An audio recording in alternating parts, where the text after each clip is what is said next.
vamos a continuar con este tema de la existencia de Dios. Como les dije, vamos a abordar este tema desde diferentes perspectivas y me gustaría usar la teología natural, que recién se están o lo están escuchando acá. Saca ya los cubiertos. El tema de la teología, que básicamente se basa en el estudio acerca de Dios o sistemático, también la gran mayoría de personas conoce lo que se llama la teología sistemática, que está basado en temas que se pueden encontrar en la palabra de Dios. Pero la teología natural está en Romanos capítulo 1, versículo 19 al 22, dice: ellos conocen la verdad acerca de Dios porque Él se la ha hecho evidente. Yo estoy usando la nueva traducción viviente, la NTV. Pues, desde la creación del mundo, todos han visto los cielos y la tierra. Por medio de todo lo que Dios hizo, ellos pueden ver a simple vista las cualidades invisibles de Dios, su poder eterno y su naturaleza divina, así que no tienen ninguna excusa para no conocer a Dios. Esta es parte de la teología natural. Este dice: desde la creación del mundo, todos han visto los cielos y la tierra por medio de todo lo que Dios hizo. La Biblia, quiero decirte, o decir a todos los que están escuchando, no es un libro que intenta ni aún defiende la existencia de Dios. La Biblia la da por sentada la existencia de Dios. La Biblia muestra que Dios se ha revelado a toda la humanidad desde su creación por las cosas hechas, que aquello que nosotros vemos que ha sido hecho demuestra aquello que es el poder de Dios y lo ha manifestado, de modo, como estamos viendo, que ninguno tiene excusa para decir si es Dios quien ha hecho lo que vemos o simplemente es producto de la casualidad. Entonces, el siguiente versículo dice: es cierto, ellos conocieron a Dios, pero no quisieron adorarlo como Dios ni darle gracias. En cambio, comenzaron a inventar ideas necias sobre Dios. Como resultado, la mente les quedó en oscuridad y confusión. Afirmaban ser sabios, pero se convirtieron en completos necios. Entonces, yo estoy mencionando otra vuelta a los que se están uniendo, vuelvo a decir, esta es la teología natural y voy a tocar algunos temas respecto a la teología natural, es decir, Dios se muestra, Dios se revela por medio de las cosas hechas, de las cosas visibles, y lo que muestra es lo invisible o la invisibilidad de Dios, y obviamente es el poder de Dios quien ha permitido esto.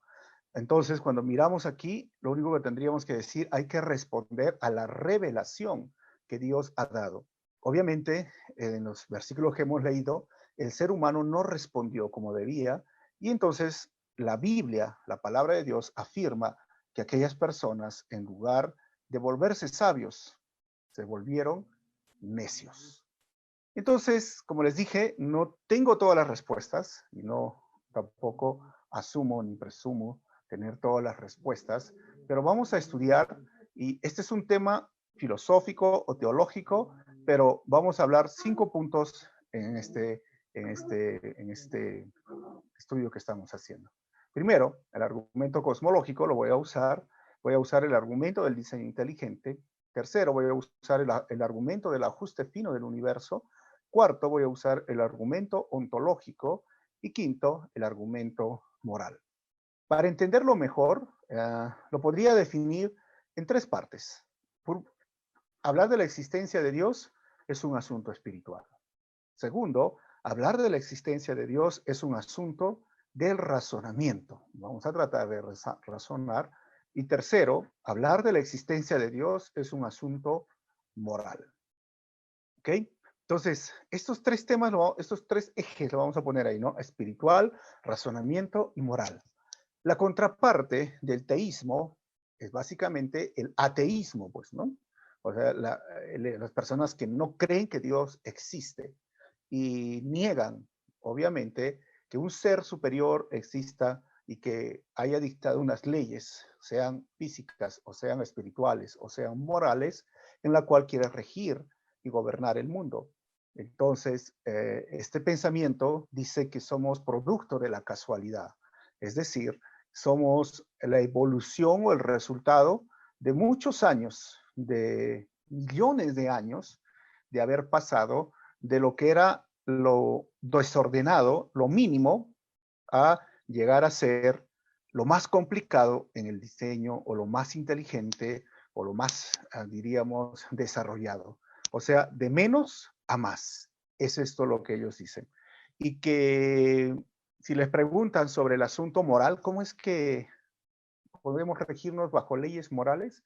Bueno, ellos dicen, es parte de la inteligencia y la evolución del ser humano. Bueno, y si hablamos del asunto del razonamiento, se dice que creer en Dios es para los tontos, ¿no? O para aquellos que no son estudiosos y creen que la ciencia tiene la razón cuando habla de su existencia, del ser, de la creación o del mundo, del universo y aún del ser humano, y que la religión o que el teísmo no puede responder a esas preguntas que la ciencia las ocasiona. Entonces vamos a ver si realmente eso es cierto o no es cierto.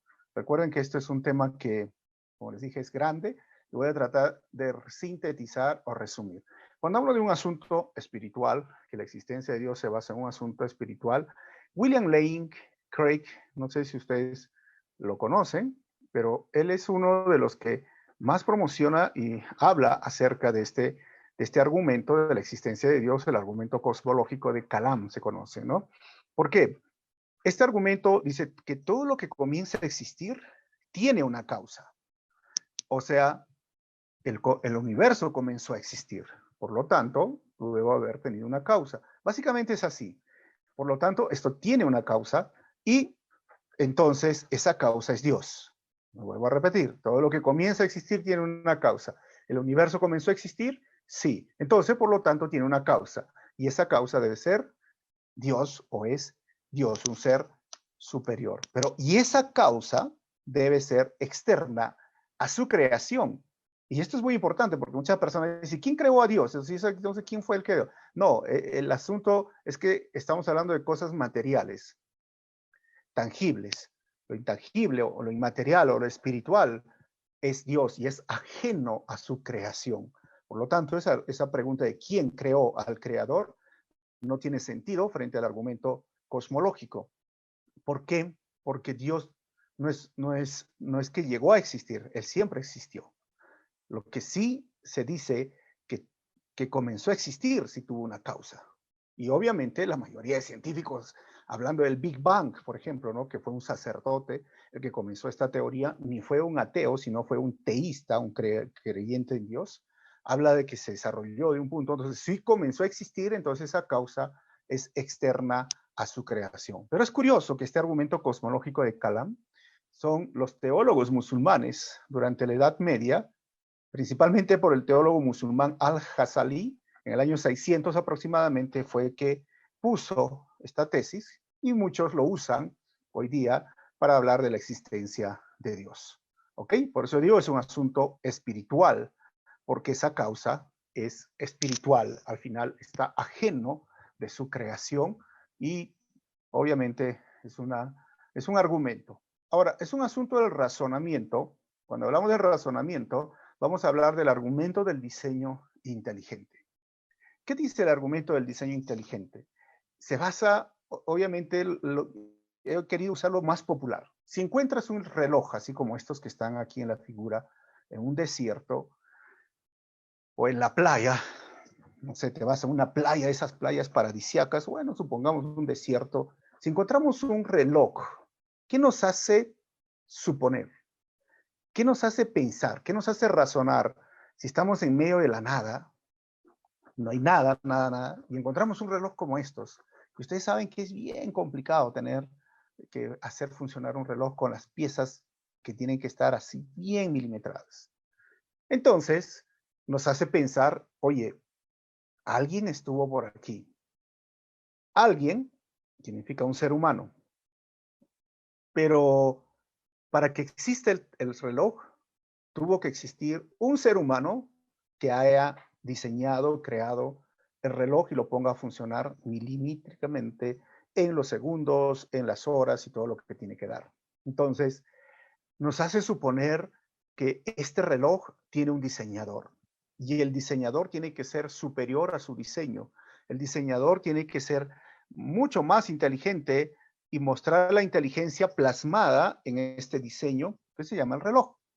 Entonces, este argumento del diseño inteligente es como eso, ¿no? Encuentras un reloj en el desierto y te hace suponer que ahí alguien lo diseñó. O sea, no se formó solo. No podríamos agarrar las piezas, aún teniendo las piezas de reloj, ya tuvo que haber un diseño, pero yo no agarro las piezas de reloj y las tiro de un tazón o un bowl y los doy vueltas por, no sé, un año o 10.000 años y luego vengo y veo, oh, y se formó un reloj, ¿no? No sucede de esa forma, pero eso es la tesis que tienen muchas personas hoy día de decir que del desorden se construyó o se llegó a tener el orden. Totalmente, por eso digo, vayamos al punto del razonamiento, ¿no? Este es el asunto del diseño inteligente. O sea, este argumento dice que la forma de información que observamos es producida por acción inteligente y por lo tanto indica de manera confiable indicios de diseño. Generalmente esto se le denomina complejidad especificada o información compleja y especificada. Lo voy a poner en otras formas, ¿no? Por ejemplo, hablando del ADN, que también es muy interesante, este es un código genético. Se dice que en cada ADN, ¿no? Si lo estiraríamos, tendríamos más o menos unos 2 metros o 2 metros y medio. La información que tiene es increíble y todo tiene que estar alineado de una forma correcta, porque eso es complejo ese diseño. Ya estamos hablando del reloj, ahora del ADN, las cosas que no vemos nosotros, que a simple vista no están. Y cómo se ha diseñado algo tan complejo, tendríamos que volver a preguntarnos, ¿no? Si el reloj lo diseñó un ser humano con una inteligencia y es complejo, ahora hablando del ADN, que está en nuestro ser, ¿cómo y quién lo diseñó? Entonces llegamos a este punto. El que diseñó el ADN debe ser superior a lo que les deja pasmados todo lo que se constituye o cómo se forma el ADN y el código que cada célula de nuestro cuerpo tiene. Y cada una de estas cosas tiene que ser copiado de forma exacta, y te lo voy a poner así de forma sencilla en el sentido, si yo tengo acá el título, argumento del diseño inteligente, y le quito la U, ¿qué diría? Argumento. Y si le quito la U y la E, o sea, no tiene sentido si yo saco estas letras, no tendría para nosotros significado y no tiene coherencia. Iguales en el ADN, en el copiado.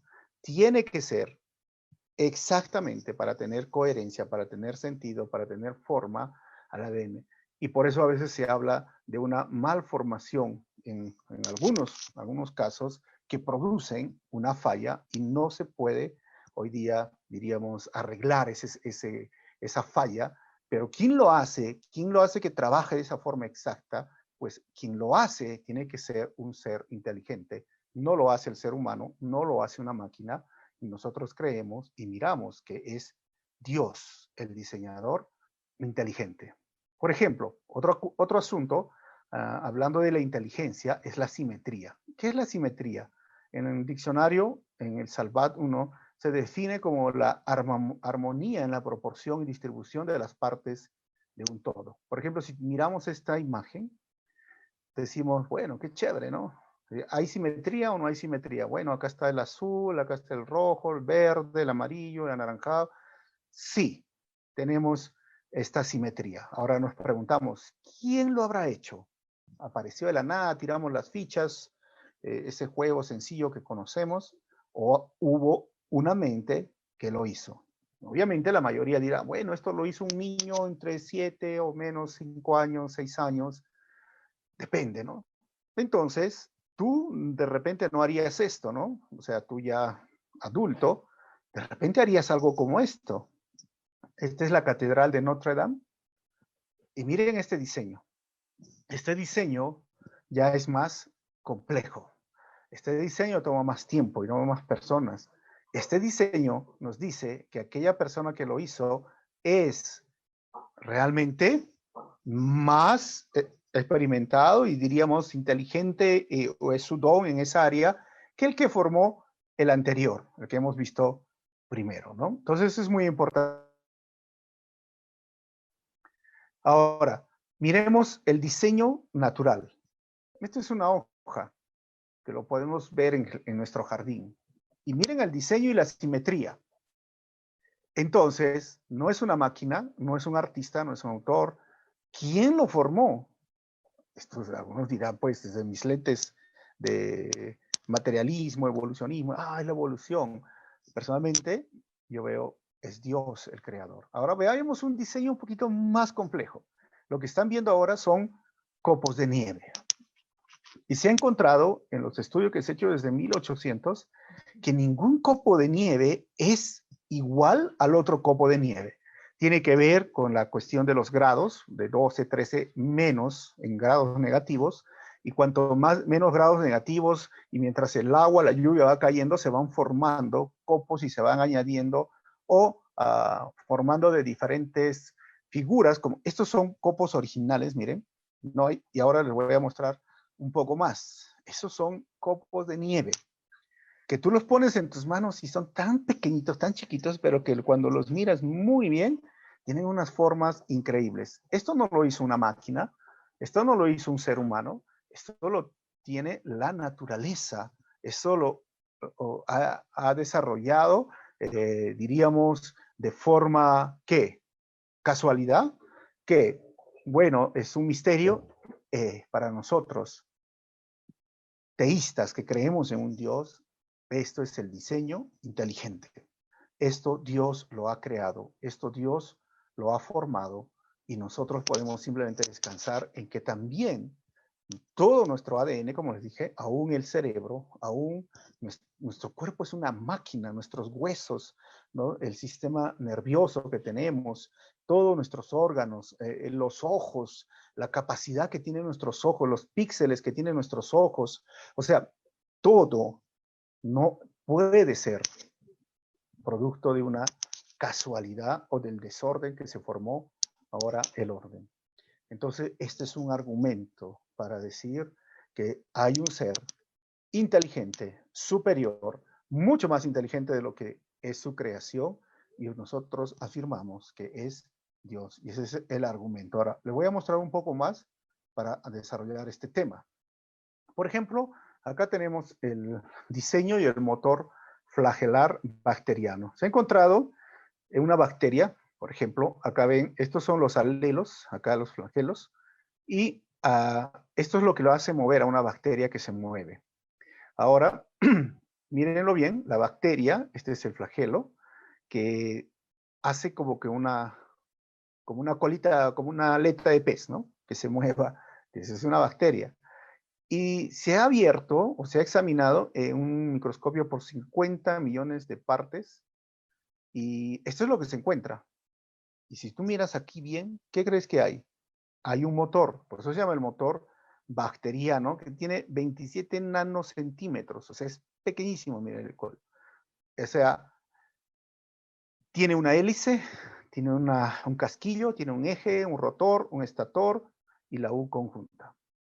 Eso es lo que tiene el motor bacteriano. Ahora, preguntémonos otra vez. ¿Lo hizo una máquina? ¿Lo hizo del desorden al orden? ¿Este diseño siempre estuvo o es que se formó por la casualidad? Ahora yo más bien me preguntaría, ¿por qué recién más bien el hombre descubrió el diseño? Y miren, es el mismo diseño de un motor que tú encuentras en los autos, en las máquinas, no sé, en muchos de los ventiladores, en las computadoras, encontramos esos hélices, esos motorcitos que tenemos aquí para que se enfríen los celulares, muchas cosas. ¿Cómo el hombre encontró o descubrió esto?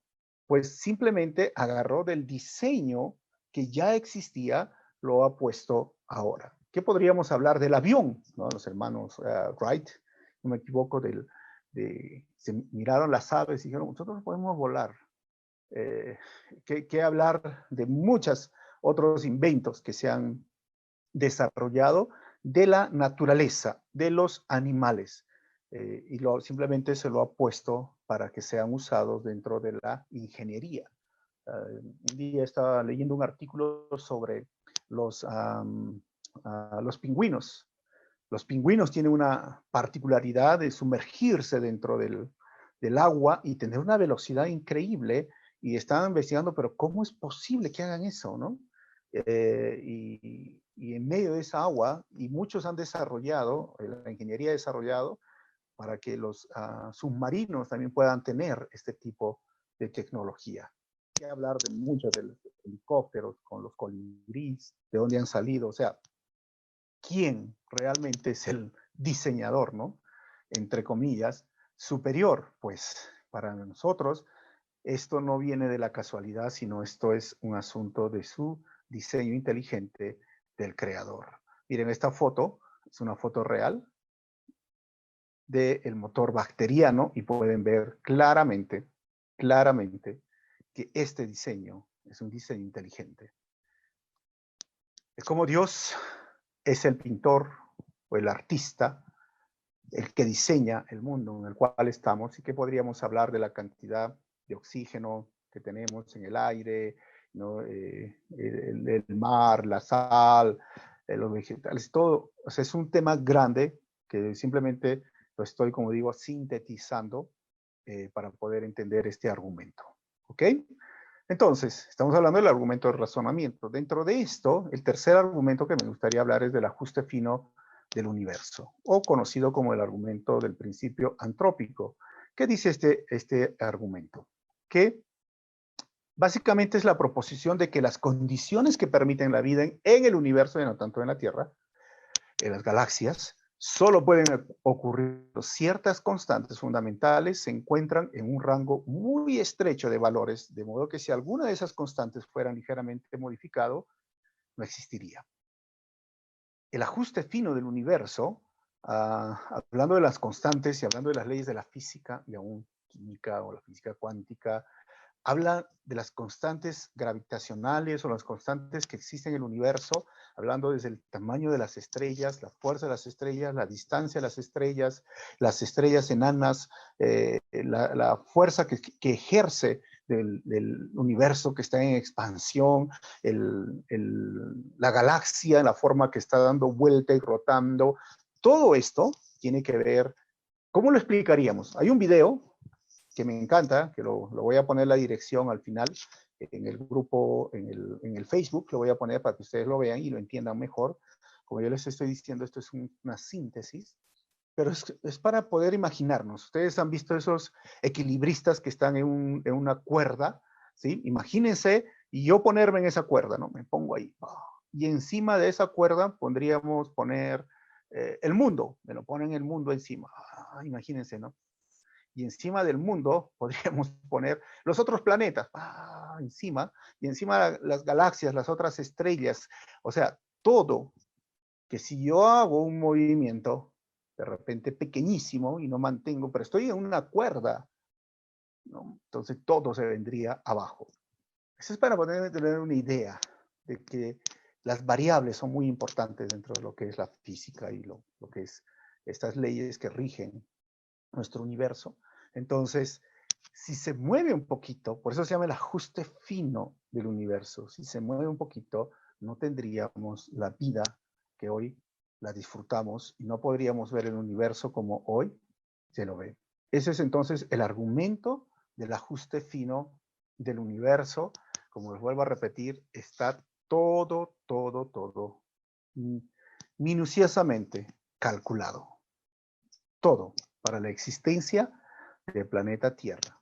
Algunos atreven a decir, bueno, es que el Sol tiene una distancia exacta y correcta a la Tierra, que si 1 kilómetro más estaríamos quemados, o sea, más cerca, quemados. Más lejos, mucho frío. La Luna, la posición de la Luna es exacta. Ustedes saben que cuando la Luna se acerca un poco más a la Tierra, las mareas suben, o sea, todo está muy bien calculado. Bueno, otra vuelta regresamos al pensamiento ateísta. Dice, eso es casualidad. es parte de la evolución. Esto sucedió así y el universo existe porque sí. Bueno, nuestra posición como un argumento del ajuste fino del universo es quien ajustó de esa forma, es Dios. Todo lo que nosotros vemos que estén aquí, los planetas alineados de esta forma, todo fue diseñado finamente por Dios. Colosenses capítulo 1, versículo 16 al 17, nos dice lo siguiente, porque por medio de él, Dios creó todo lo que existe en los lugares celestiales y en la tierra. Hizo las cosas que podemos ver y las que no podemos ver, tales como tronos, reinos, gobernantes y autoridades del mundo invisible. Todo fue creado por medio de él y para él. Él ya existía antes de todas las cosas, por eso es ajeno a su creación, y mantiene unida toda la creación. Este argumento, realmente cuando miramos, no solamente el ajuste fino se basa en que, bueno, lo puse tan finamente así calculado el universo, que está como en un péndulo así. No, también tiene que estar alguien sostenerlo. Y ese alguien que lo sostiene, obviamente, nosotros miramos, es Dios, es Jesucristo, tal como dice aquí su palabra. Él, como dije, la Biblia simplemente afirma, Él hizo todas las cosas que podemos ver y las que no podemos ver, con unos aparatos especiales, ¿no? Microscopios podemos ver algo grande, o los telescopios, perdón, largos, y ahora sí podemos ver, pero no podemos estar ahí. Pero antes que surja esto, la Biblia ya afirmaba que había cosas que podemos ver y había algo, muchas cosas que no podemos ver. Este libro de Colosenses, escrito antes del año 100 después de Cristo, afirmaba algo que hoy para nosotros es una realidad. Por ejemplo, ellos no podían ver el átomo, no podían ver el ADN, ni podían ver más allá de lo que se veía las estrellas en la noche. Pero ahora sí podemos ver. Y aún la Biblia afirma que eso Dios lo hizo. Y no solo lo hizo, sino que las mantiene. Es muy importante esto, entender que Él las mantiene unidas. Él es entonces el diseñador, el que ajustó de una forma fina el universo y que le da sustento o mantenimiento, si lo podríamos llamar. ¿Ok? Es muy importante. Ahora, el argumento ontológico es usado en el asunto del razonamiento y la filosofía, pero no vamos a ocupar mucho tiempo en esto, porque ¿qué dice el argumento ontológico? Un ser que no puede ser comparado con otro que jamás se haya concebido debe de existir. O sea, por ejemplo, Dios es aquel de lo que nada más grande puede ser concebido. Es filosófico, ¿no? Segundo, lo más grande que podría concebirse posee el atributo de la existencia, porque de lo contrario, habría algo aún más grande que podría ser concebido. Por tanto, Dios existe. Y básicamente este argumento funcionaría mejor como un argumento, se llama presuposicionalista. O sea, no sé si me están entendiendo porque es algo, algunos creyentes todavía lo usan, yo casi no me gusta mucho, pero bueno, porque es un asunto de filosofía al final, ¿no? Razonamiento. Para razonar entonces un poquito otra vez, un ser que no puede ser comparado con otro, es decir, es Dios es tan grande, tan grande, tan grande, tiene que haber alguien tan grande, tan grande, tan grande, tan grande que jamás haya existido y que no puede concebir en nuestra cabeza, ¿no? O sea, es tan, tan, tan, tan grande que imagínense, ¿no? ¿Cómo puede ser tan grande? Entonces, ¿qué dice de ese ser tan grande? Uno, que Dios es aquel de lo que nada más grande puede ser concebido, o sea, no puede haber más grande que Él, entonces Dios.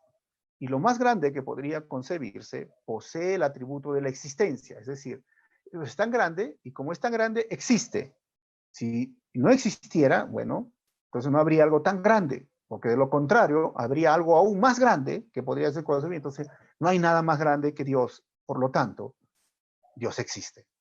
Ese es el asunto de la filosofía que ha venido hace cientos de años atrás. Por eso decimos es un argumento más presuposicionalista. Ahora vamos al asunto moral y luego vamos a dar un tiempito de preguntas. Pero como les dije, esta es una síntesis de todo lo que se puede hablar. El argumento moral nos dice que los valores morales no son subjetivos. ¿Ok?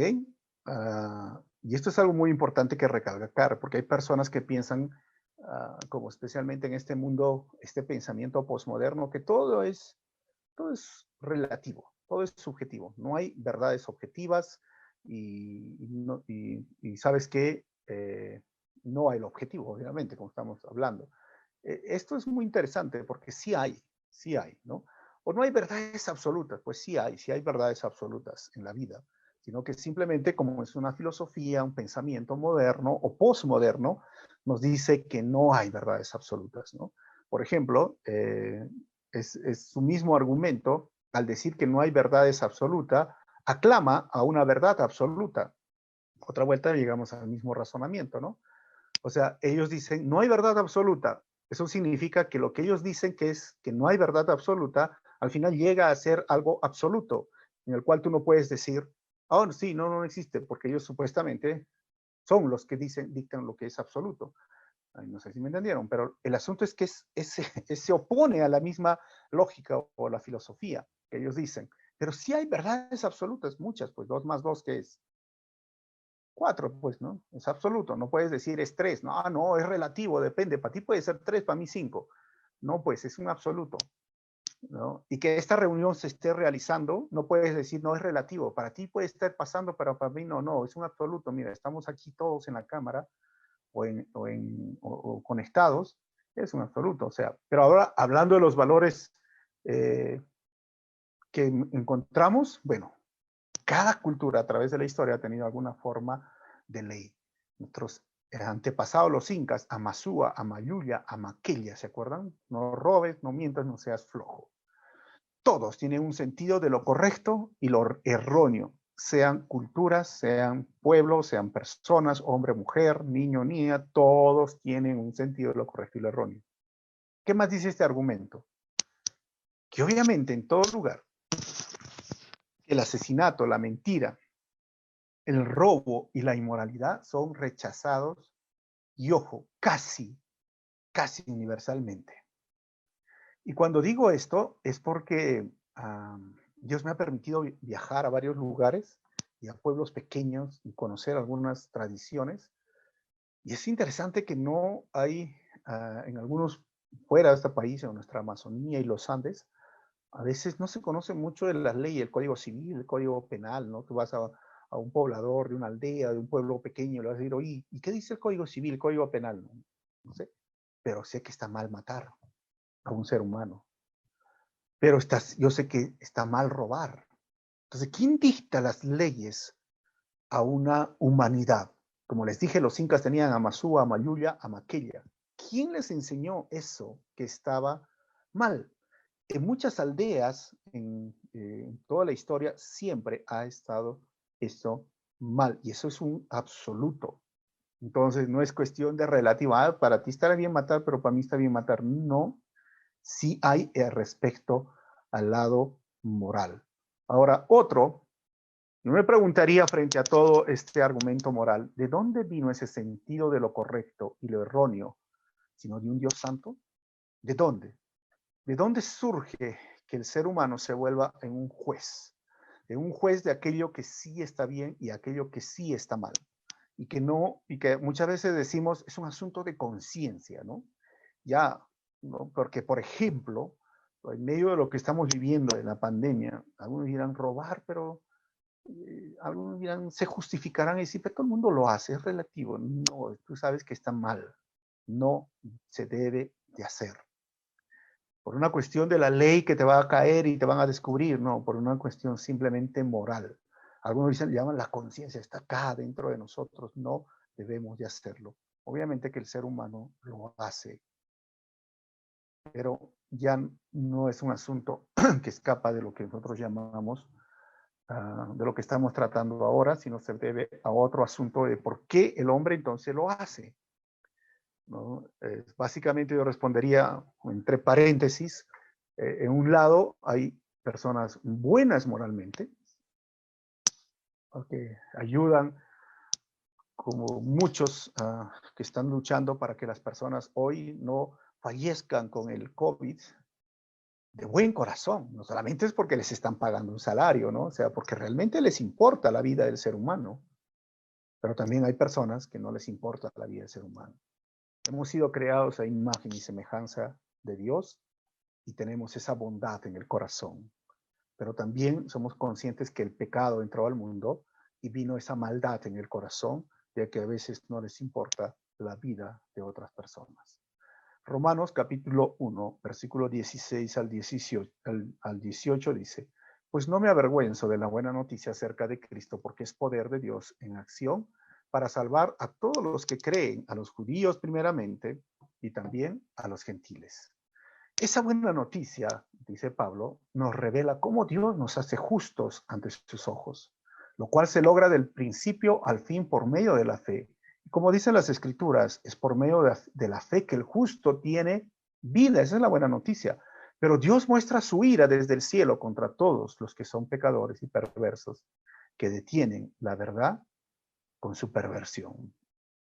El ser humano está pervertido en su perspectiva moral, en su gran mayoría, por el pecado, por esa rebelión, por esa desobediencia. Dios lo dio esa libertad al ser humano cuando lo creó, y en esa libertad incluía el tener la libertad a ser desobediente o a ser rebelde o a hacer lo malo. Y entonces el hombre eligió eso. Y por eso la ira de Dios está encendida sobre la humanidad. Y la única respuesta es, como dice Pablo, no me avergüenza de la buena noticia. Y la buena noticia es Jesucristo, quien nos puede salvar y rescatar en medio de este mundo en el cual estamos viviendo. Pero regresando a lo mismo. Filosofía versus filosofía. ¿Qué quiero decir con esto? Miren, yo les dije al principio que mientras los ateístas o los ateos dicen no existe Dios y que simplemente esto es una invención del ser humano o algunos pueblos para explotar o oprimir a pueblos más ignorantes, tercermundistas y bla, bla, bla. Bueno, no hay una respuesta ni espiritual, ni intelectual, ni moral. Simplemente ellos dicen, es la ciencia. ¿Y cuál es la ciencia? La ciencia dice que, bueno, la teoría de la evolución, ojo, teoría, dice que, bueno, sobre todo la teoría que se basa en la biología, que hubo una especie no sé, de seres vivos, ¿no? Una simple célula, ¿se acuerdan que decían, no? Que se juntó con otra simple célula, cuando no sabían la complejidad de la célula, obviamente dijeron eso, y luego entre células se conocieron y se empezaron pum, pum, a reproducir, y era un tipo de agua, de lodo, de caldo, de sopa, así como la parihuela en Perú, ¿no? Una sopa así de mariscos, así que empezaron ahí.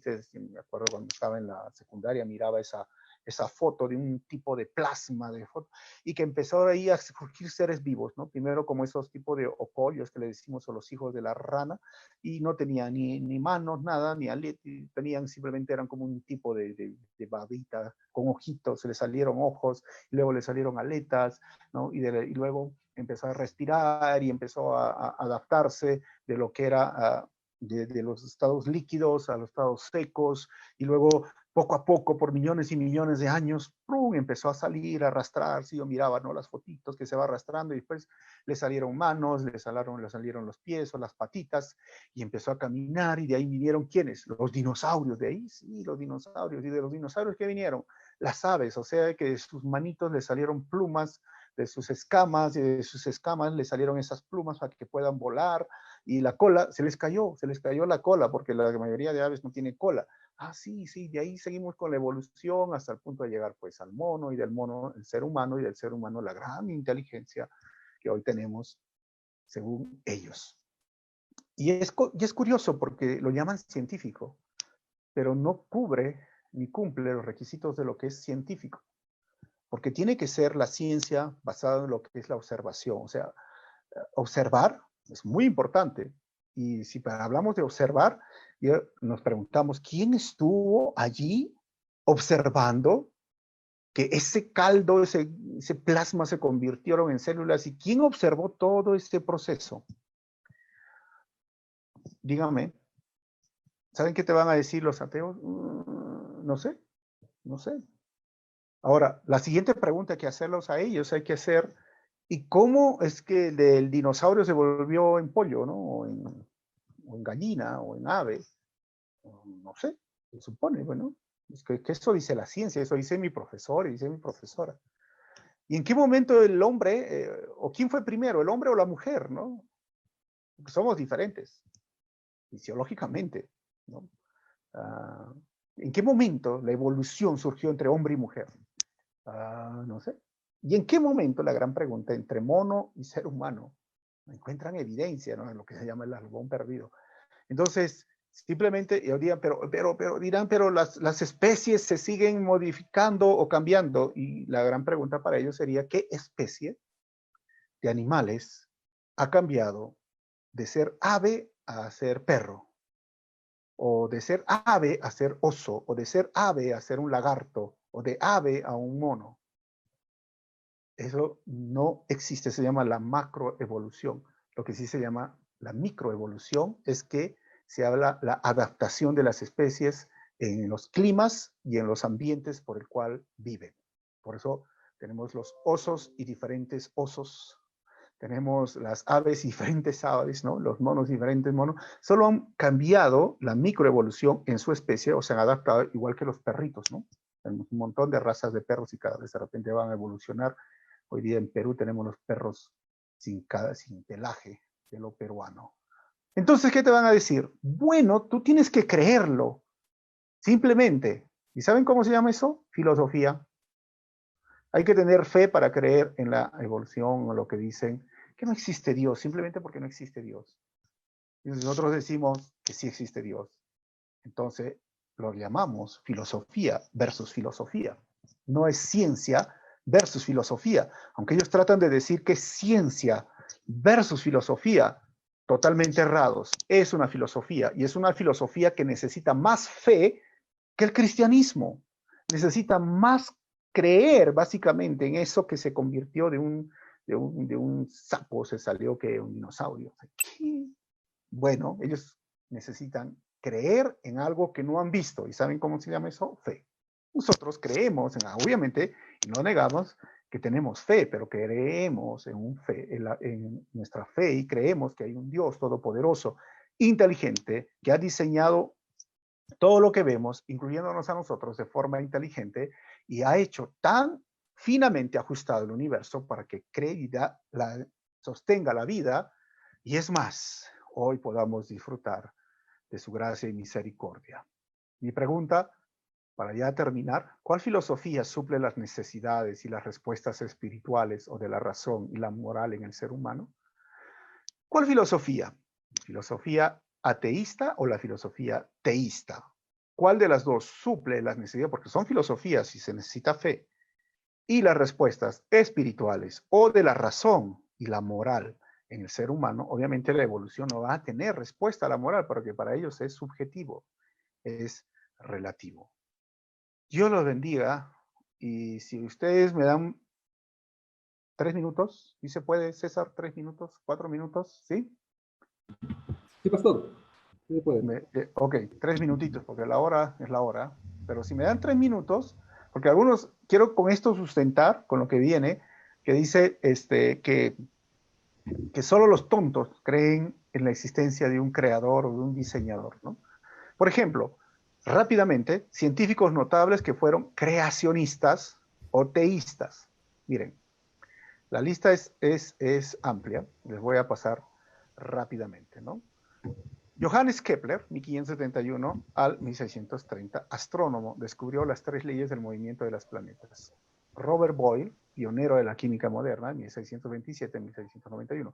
Isaac Newton, de 1942 a 1727, genio científico y matemático, descubrió varias leyes fundamentales de la mecánica, la óptica, la gravedad, etc. Michael Faraday, 1791 a 1867. Físico que descubrió la inducción electromagnética e inventó el transformador. Samuel Morse, inventor del telégrafo, 1791 a 1872. Charles Babbage, ¿no? De 1791 a 1871, padre de la computadora, inventó varias máquinas de cálculo. Matthew Maury, fundador de la ciencia de la oceanografía. James Joule, del año 1818 a 1889, físico que descubrió la ley de la conservación de la energía, fundó la ciencia de la termodinámica. Louis Pasteur, 1822 a 1895, descubrió el papel de los microorganismos como causa de los procesos de fermentación y de enfermedades infecciosas. Desarrolló la vacuna antirrábica. George Mendel, y todo ahí están las academias, ¿no?, que hoy día tenemos en Arequipa, fundó la ciencia de la genética. Joseph Lister, de 1827 a 1912, pionero en la utilización de productos químicos para prevenir las infecciones quirúrgicas. Los hermanos Wright, de 1867, bueno, 1912, el 71 y el 48, constructores del primer aeroplano. Ellos, ¿sabes qué? Ellos fueron cristianos. Todos ellos son cristianos, estamos hablando, son creacionistas o teístas con ese motor de gasolina. Ahora, Werner von Braun, esto, del siglo XX, XXI, hay muchos más, pero este fue el físico de la cohetería. Él creó el cohete. Los cohetes que podemos ver que se han lanzado fuera del planeta, fue diseñado y creado por un teísta. Y muchas de las ramas de la ciencia y las matemáticas fueron encabezadas por cristianos que creían en la Biblia. Las imágenes con la resonancia magnética que hoy tenemos y disfrutamos, el doctor Raymond Damadian, creacionista, teísta, y uno de los que hoy nosotros también vemos y estudiamos, Francis Collins, que es el director del proyecto del genoma humano, y él dice lo siguiente: el Dios de la Biblia es también el Dios del genoma. Se le puede adorar en un templo o en un laboratorio. Su creación es majestuosa, impresionante, compleja y hermosa. Que el Señor los bendiga. Gracias por la oportunidad. Recuerden, ¿cuál de las filosofías? Si tú quieres creer en esa filosofía, debes tener fe en lo que dicen los evolucionistas o los ateos, o creer en lo que dice la palabra. Y es interesante porque si algunos no quieren creer que Dios existe, ¿sabes por qué? Porque no, al creer en Dios tendrían que creer en la Biblia, que es su palabra. Y al creer en la Biblia dicen, oh no, mi pecado, yo prefiero mi pecado y decir que Dios no existe. ¿Por qué? Porque no tiene por qué nadie juzgarme en lo que yo estoy haciendo. Saben que están haciendo mal, porque esa ley moral está en sus corazones. Así que Dios los bendiga.